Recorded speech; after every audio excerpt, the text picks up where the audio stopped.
Halo, selamat datang di channel Guru Akuntansi, tempat kamu belajar akuntansi.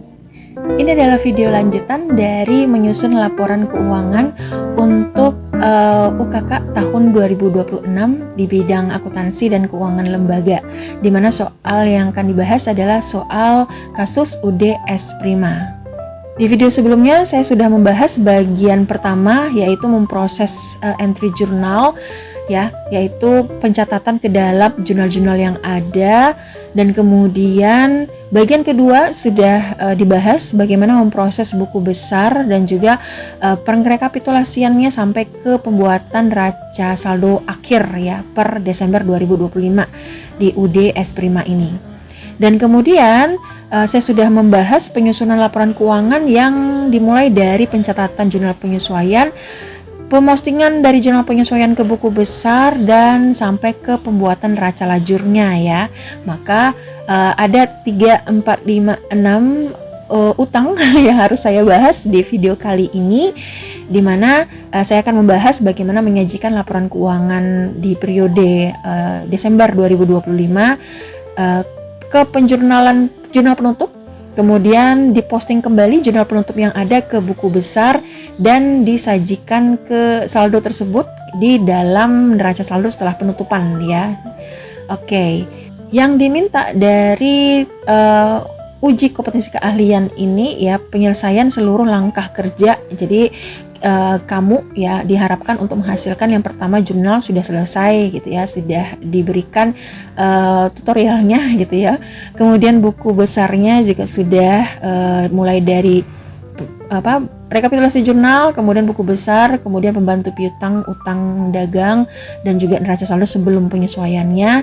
Dan laporan yang keuangan yang diminta ya berikutnya yang akan kita sajikan adalah laporan laba rugi, perubahan ekuitas, posisi keuangan atau neraca, dan juga ada catatan atas laporan keuangan. Ya, baru setelah itu di dokumen penutupan ada jurnal penutup, buku besar setelah penutup, dan daftar saldo akun ya, yaitu neraca saldo setelah penutupan. Nah, jadi di video kali ini saya akan membahas bagian dari 3 dan 4 ini. Oke, let's go.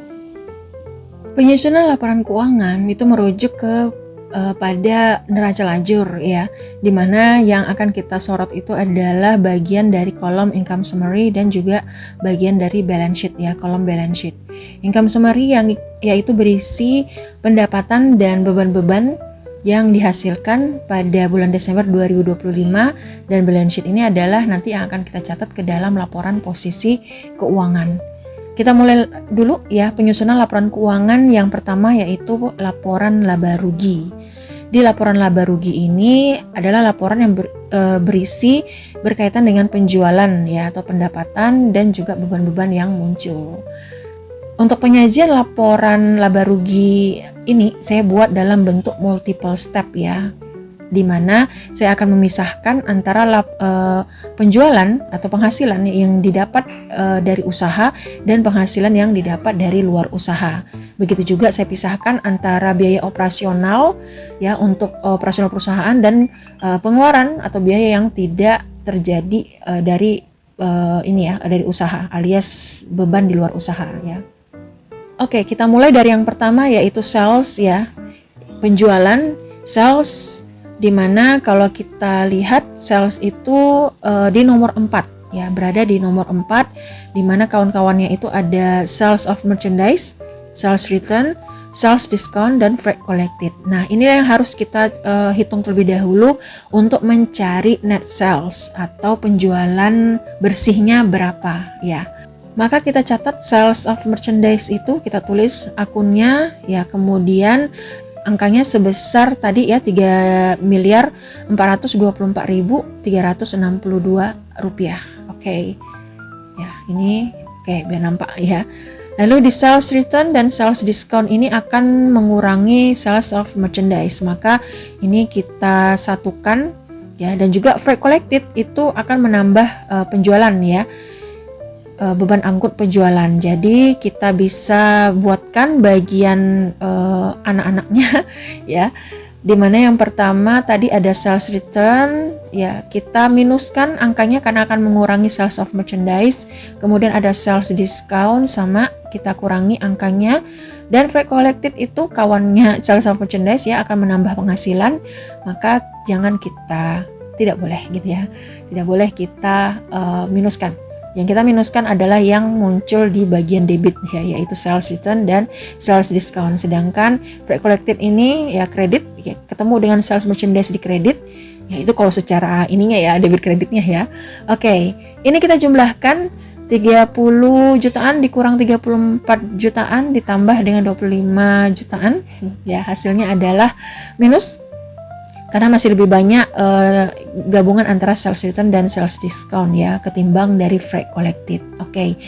Setelah itu kita kurangkan ya sales of merchandise dikurangkan dan hasilnya adalah net sales-nya ini gitu. Jadi net sales-nya atau penjualan bersih itu sebesar 3.384.706.340 rupiah. Oke. Berikutnya yaitu akun yang muncul di nomor 5, cost of goods sold ya. Cost of goods sold 2 miliar ya, 2 miliar ini akan kita catat, kita tulis angka cost of goods sold-nya yaitu sebesar 2 miliar tadi ya. Ini tentu akan mengurangi penjualan bersih ya, karena cost of goods sold kan harga pokok penjualan, sedangkan penjualannya 3 miliaran, harga pokoknya atau harga modal dari barang yang dijual itu 2 miliaran, maka tentu karena lebih rendah ya, tentulah pasti ya.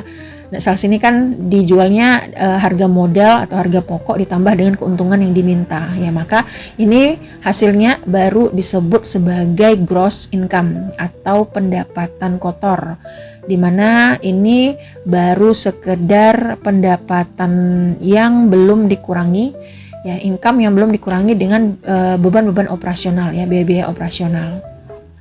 Oke, selanjutnya berikutnya 4 sudah, 5 sudah, maka kita akan membahas nomor 6-nya, akun-akun di nomor 6 dan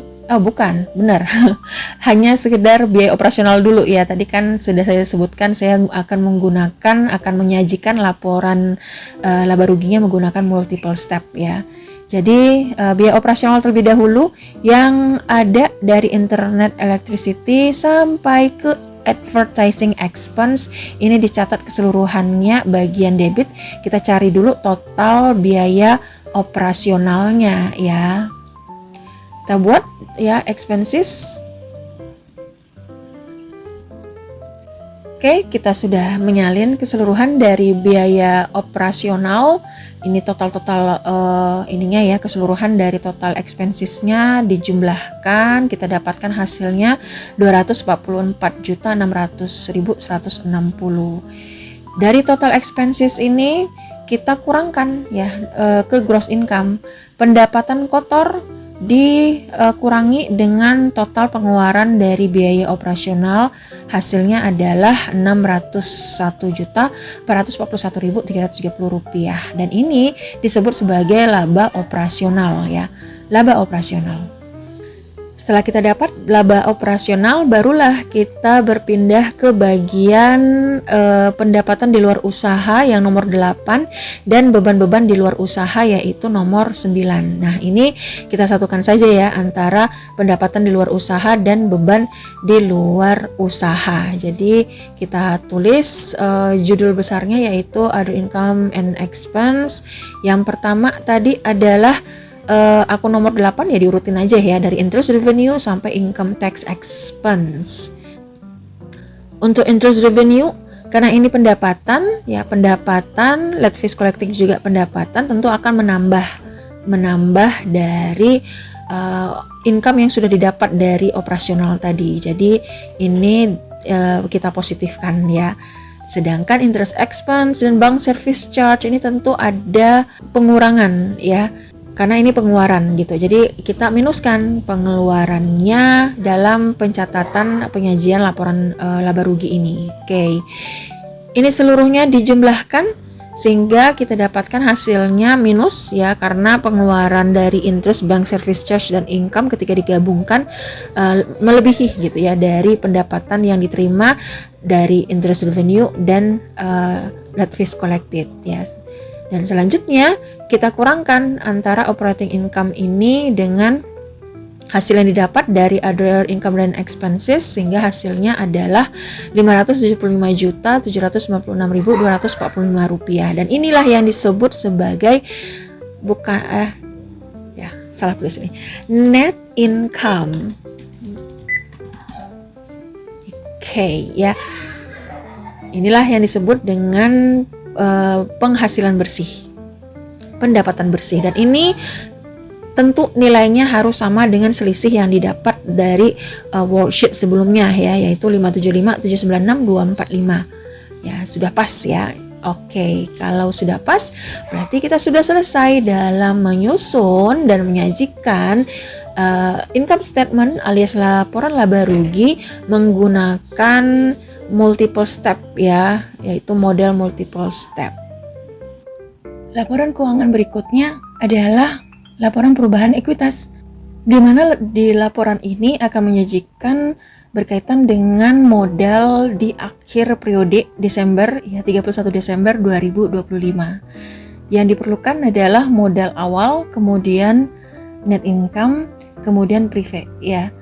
Berarti kita harus melihat dulu ya, rujukan kita tentu adalah pergi ke worksheet atau neraca lajur, dan kita akan melihat bagian nomor 3 ya, kelompok akun nomor 3, di mana ada kapital yaitu modal sebesar Rp296.513. Ini adalah modal yang dari awal ya, modal awal sampai akhir tidak ada perubahan ya, jadi belum ada kenaikan atau penurunan ya, karena ini masih di pengambilannya yang dari awal 1 Desember 2025. Maka kita tulis itu adalah sebagai beginning balance of the month, artinya modal awal ya di awal bulan, yaitu sebesar 292 jutaan. Berikutnya adalah net income. Net income tadi sudah kita dapatkan ya, bahwasanya sebesar Rp575.796.245. Ini kita catat ke bagian net income di laporan perubahan ekuitas. Setelah itu Prive itu ada 55 juta ya. Di akhir itu tetap ya kan belum ada perubahan ya. Jadi di bagian kolom balance sheet-nya 55 juta, maka kita isi 55 juta minus ya. Kenapa minus? Ya karena Prive ini akan mengurangi modal.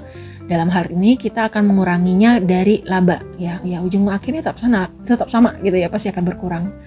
Kita kurangkan antara net income dengan prive sehingga hasilnya masih lebih ya net income daripada prive yang diambil, uang yang diambil untuk pribadinya pemilik. Dengan demikian terjadi penambahan ya, karena di beginning balance positif ya, tentu positif ya ketemu, sehingga nilai akhir dari modal pemilik di 31 Desember 2025 terjadi kenaikan sebesar 813 juta di sini ya, Rp2.758, dan inilah nilai gitu ya saldo akun dari kapital yang akan kita bawa ke laporan posisi keuangan ya. Sekarang kita masuk di laporan posisi keuangan. Untuk penyusunan laporan posisi keuangan, saya akan menggunakan model horizontal ya, atau model skontro dari kiri ke kanan, di mana bagian kiri itu adalah bagian dari aset, sedangkan kanan itu adalah bagiannya liabilitas dan ekuitas. Ya, kalau satu lagi modelnya disebut model apa? Ingat-ingat lagi pelajaran kelas 10-nya itu ya. Oke, jadi kita mulai dari bagian worksheet ya. Kita akan menulis gitu ya, menyalin apa yang muncul di bagian balance sheet di neraca lajur ini untuk asetnya. Nah, untuk penyajian di bagian aset itu akan saya bagi dua ya, tapi biasanya selalu dibagi dua, yaitu antara current asset atau aset lancar dan juga fixed asset atau aset tetap. Kita mulai dari aset yang current asset ya. Jadi kita tulis dulu judulnya, lalu anak pertama yaitu current asset yang itu terdiri dari cash in bank, petty cash sampai ke prepaid rent ya. Ini kita salin ke bagian balance sheet atau laporan posisi keuangan ya sampai ke prepaid rent. Oke, baru setelah itu kita salin juga saldonya dari cash in bank 733.299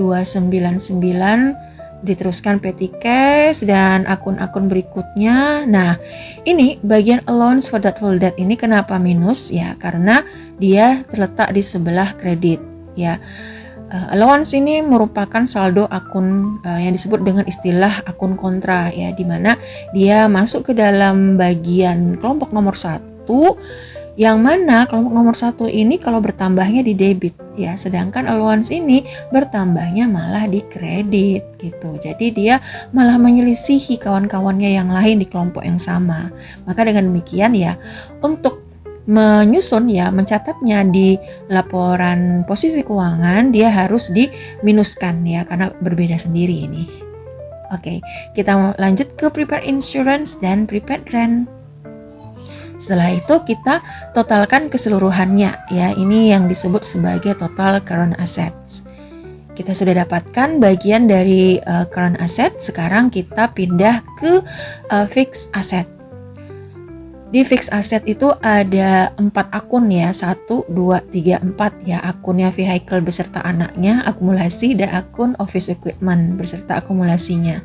Jadi kita salin ke bagian laporan posisi keuangan untuk fixed asset ya, dan kita catat ya angkanya, saldonya untuk vehicle itu 240 juta. Iya benar, 240 juta. Oke. Kita tulis. Lalu bagian akumulasi depreciation vehicle ini juga kelompoknya itu bertambahnya di kredit ya, tentu akan kita minuskan. Dan untuk office equipment itu ada 50.600 kita tuliskan, dan untuk akumulasinya ya minus ya, karena berlawanan juga termasuk akun kontrak sebutannya.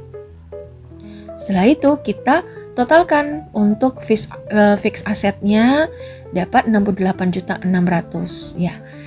Total current asset ditambah dengan total fixed asset sehingga total aset secara keseluruhannya adalah 1.341.884.443 rupiah. Oke, jadi kekayaannya mencapai 1 miliaran ya untuk ODS Prima. Bagian aset sudah selesai, kita lanjut ke bagian liabilitas ya. Nah, kita coba cek dulu di bagian liabilitas. Di bagian liabilitas itu ada dimulai dari account payable, accrued expense, income tax payable, dan bank loans. Nah, bagian liabilitas itu juga akan dibagi 2 biasanya juga ya, yaitu untuk current liabilities ya, dan juga bank loans itu masuk ke dalam hutang jangka panjang ya. Maka kita akan sajikan laporannya itu ke dalam 2 jenis untuk liabilitas. Kita tulis judulnya. Lalu yang pertama adalah current liabilities, itu ada dari account payable, accrued expense, dan juga income tax payable ya.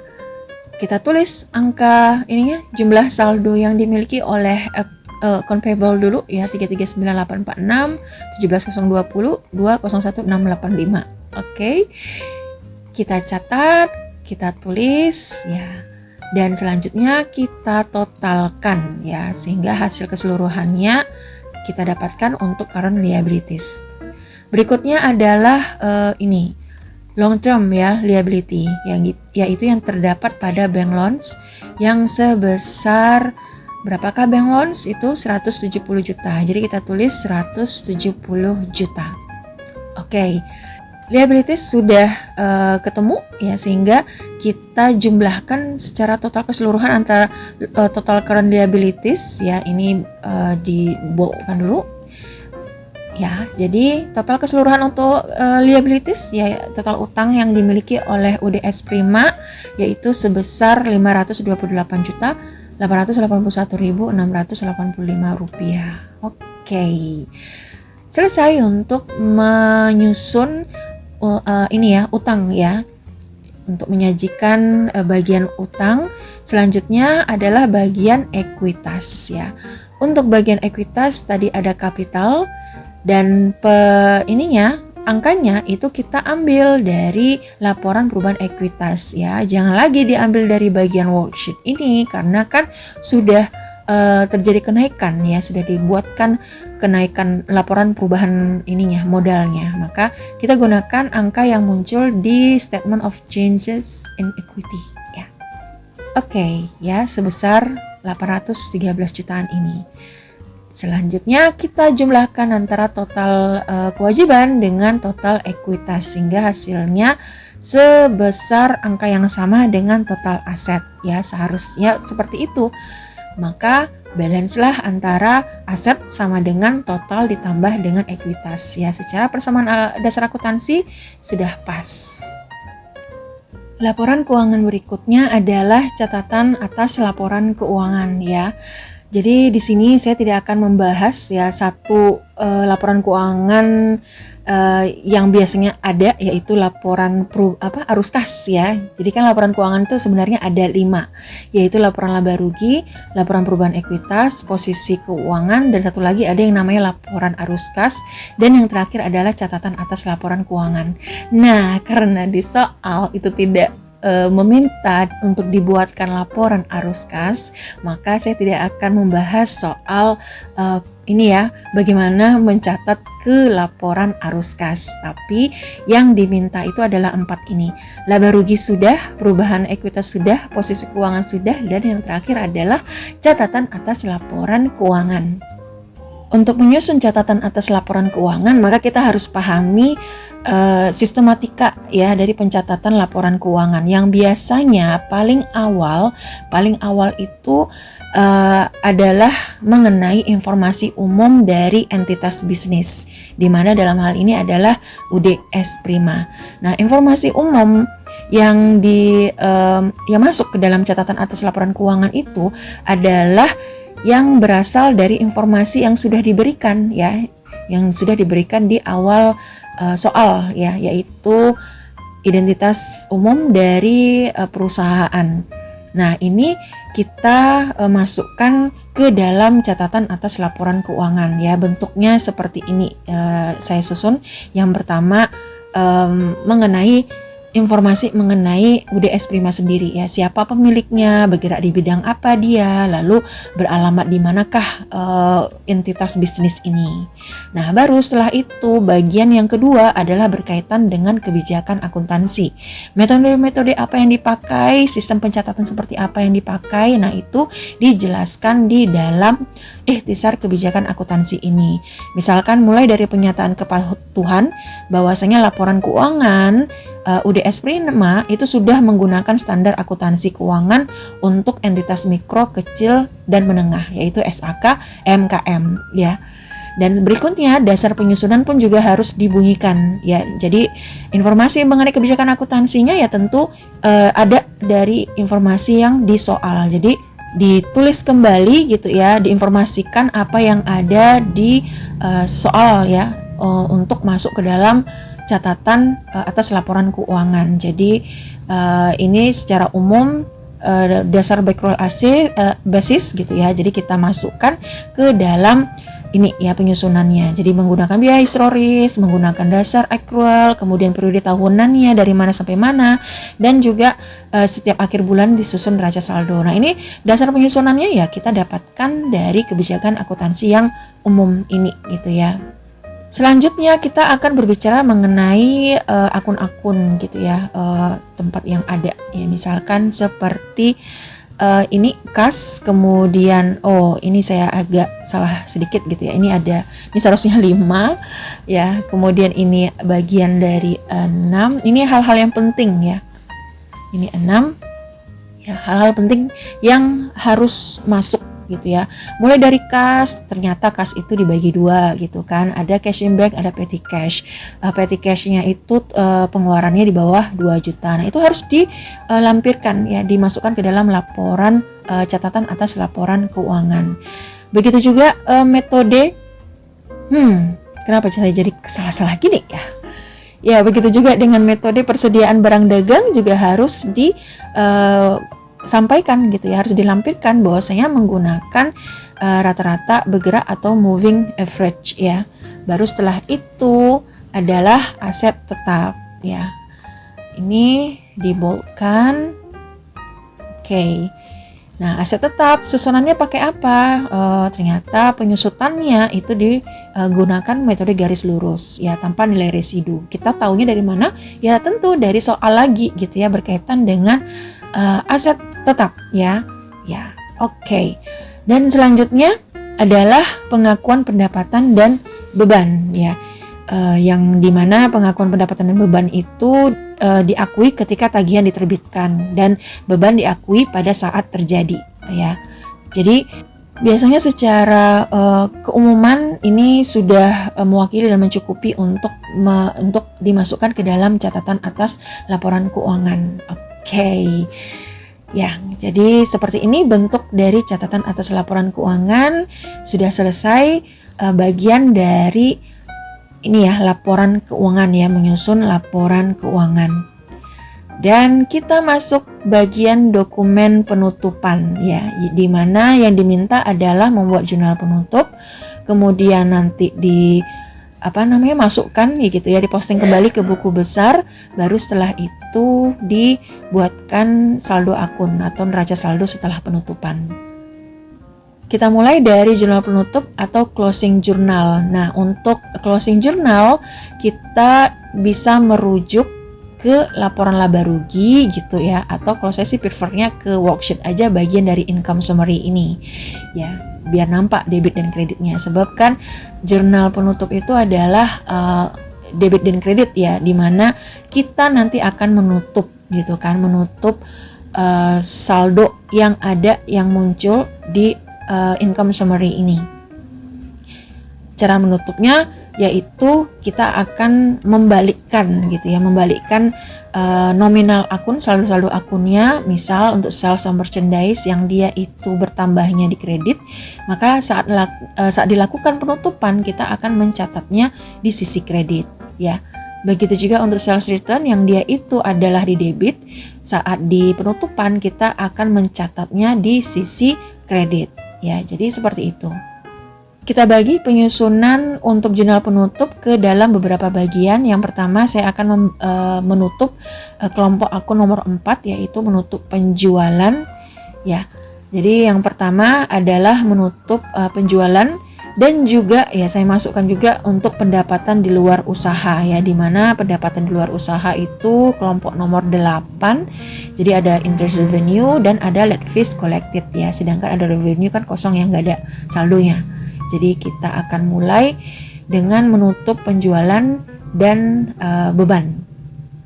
Yang pertama adalah akun-akun yang berada di bagian debit ya, yang akan kita catat di bagian debit, yaitu sales of merchandise, freight collected, dan kemudian ada interest revenue dan late fees collected ya. Ada 4 akun yang akan kita catat di sisi debit. Yang pertama sales of merchandise, freight collected, kemudian tadi ada interest revenue dan late fees collected.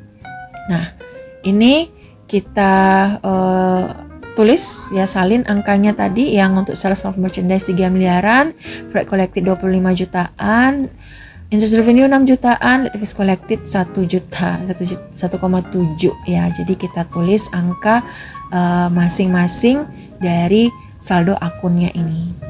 Dan selanjutnya baru kita catat bagian sebelah atau sisi kredit ya. Untuk sisi kreditnya tentu yang sebelumnya dia di debit, yaitu sales return dan sales discount.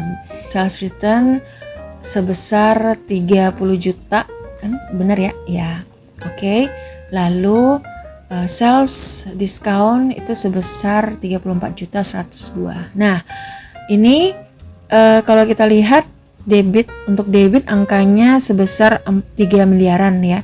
Sedangkan kan kalau kredit masih 64 jutaan. Maka untuk menyeimbangkan saldo akunnya, saldo ininya nominalnya gitu ya, maka kita harus menambahkan di bagian kredit, yaitu income summary ya. Income summary ini Ini agak terlalu menjorok ya, biar dipaskan dulu. Oke. Ya, jadi income summary ini totalnya adalah antara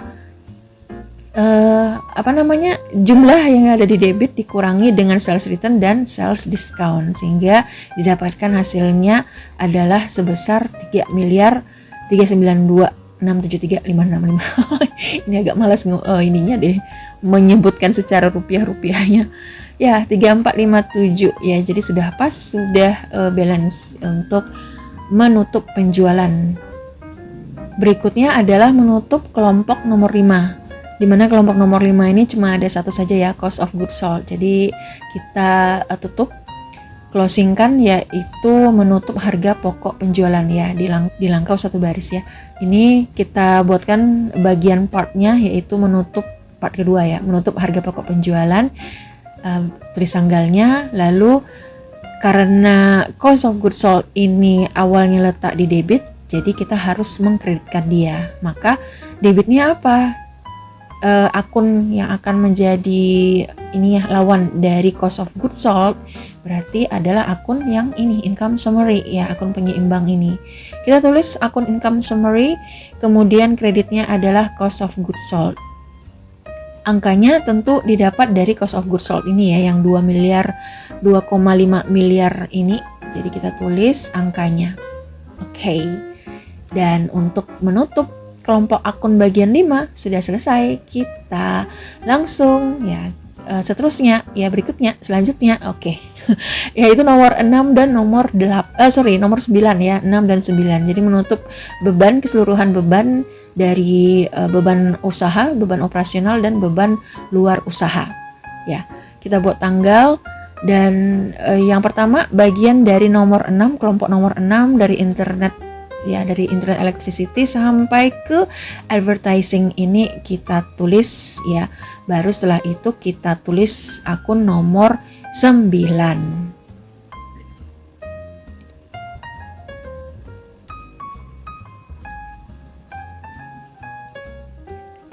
Oke, terakhir di akun nomor 9 income tax expense.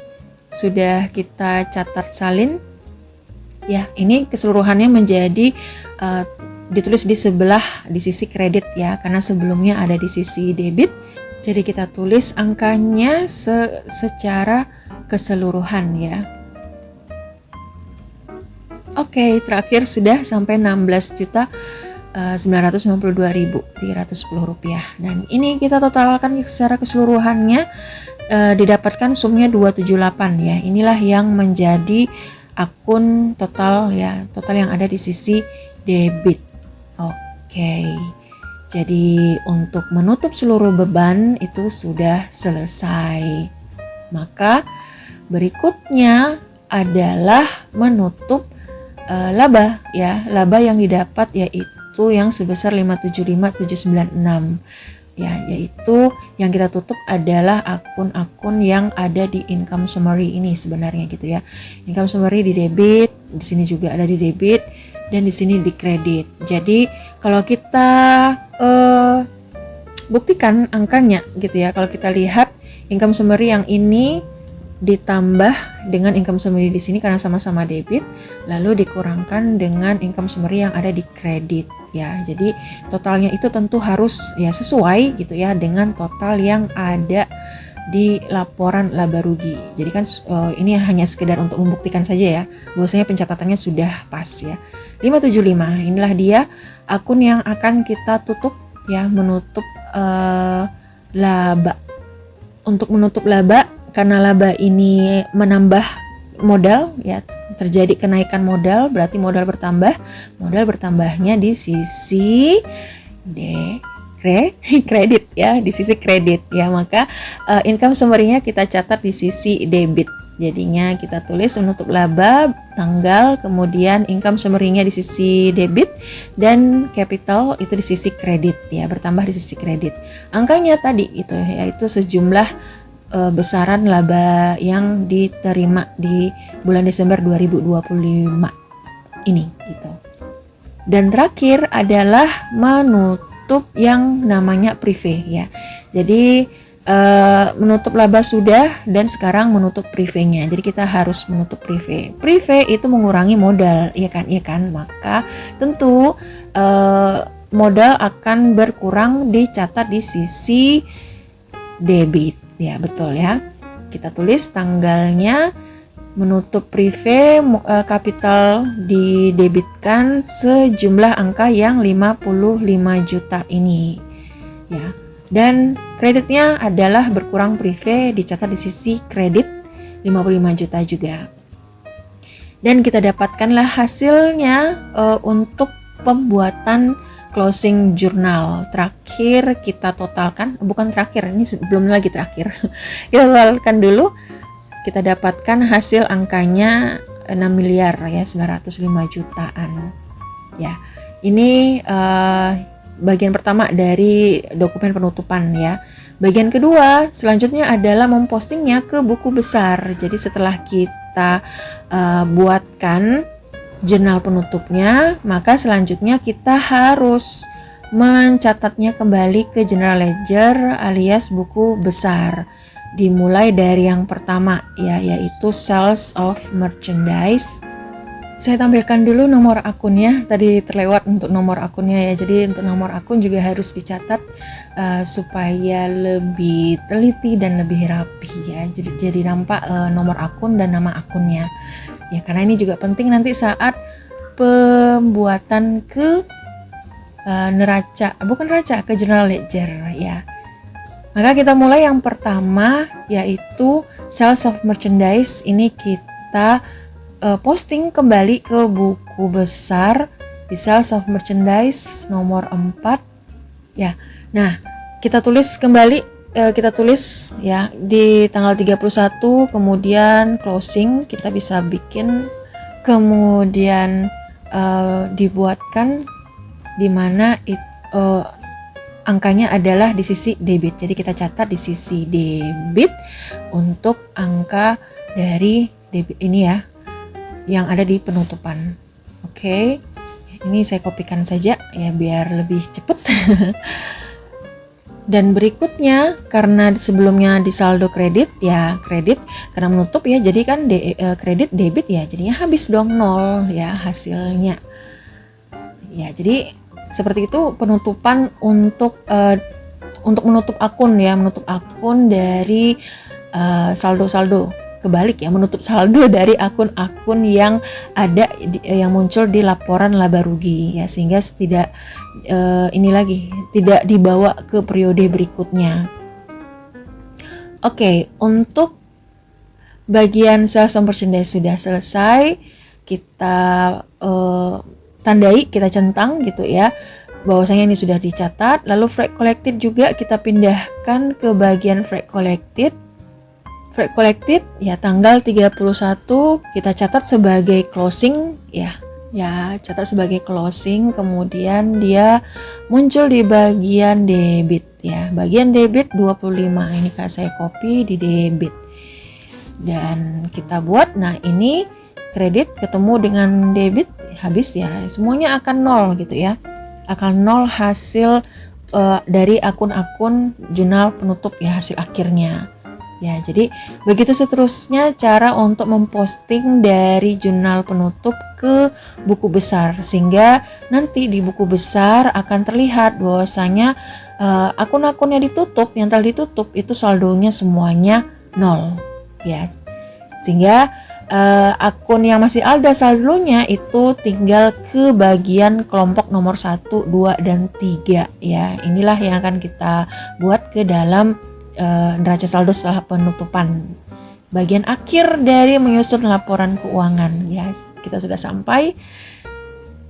Angka yang akan kita masukkan di bagian cash in bank ini adalah angka yang ada di worksheet ya, yaitu bagian balance sheet ini, di mana akun cash in bank 733 ini bisa kita langsung tulis angkanya yang sebesar, tulisnya tetap di debit juga ya, jadi jangan dibalikkan, enggak gitu ya, tapi tetap berada di debit, yaitu sebesar 733 jutaan. Petty cash itu angkanya 150.000. Lalu account receivable itu angkanya ada 306. Nah, ini yang akan kita salin seterusnya sampai ke bawah ya. Allowance itu ada di kredit kan, kita catat di sisi kredit 6.130.000 dan berikutnya ada merchandise, office supplies, prepaid insurance, prepaid rent, vehicle. Untuk akumulasi ada di kredit, office akumulasinya juga ada di kredit. Account payable, accrued, income tax payable, bank loans, dan yang kapital itu kita ambil dari laporan perubahan modal yang sudah naik ininya, saldonya yang sebesar 813. Nah, private itu kan sudah habis ya, sudah tertutup di bagian sini, sudah menutup. Di buku besar kan terlihat ya sudah tidak ada lagi akunnya. Income summary pun juga sudah tidak ada lagi saldo akunnya. Di buku besar kan nampak nanti kosong gitu ya. Jadi ini private kosong, income summary kosong, sehingga kita bisa tinggal menjumlahkan lagi debit dan kreditnya. Untuk bagian debit dan bagian kredit ya kita totalkan dan ya hasilnya harus balance. Soalnya kalau tidak balance itu artinya ada ini yang salah dalam mencatat gitu ya, menulis kembali angka-angka yang ada yang muncul. Oke, sampai di sini dulu pembahasan mengenai UDS Prima, yaitu soal UKK akuntansi paket ke-1 dan paket ke-2 ya untuk tahun 2026. Sampai di sini dulu. Terima kasih sudah menyimak dari awal sampai akhir, dan kalau ada pertanyaan, komentar atau saran silahkan ditulis di kolom komentar. Sampai di sini dan terima kasih. Bye bye.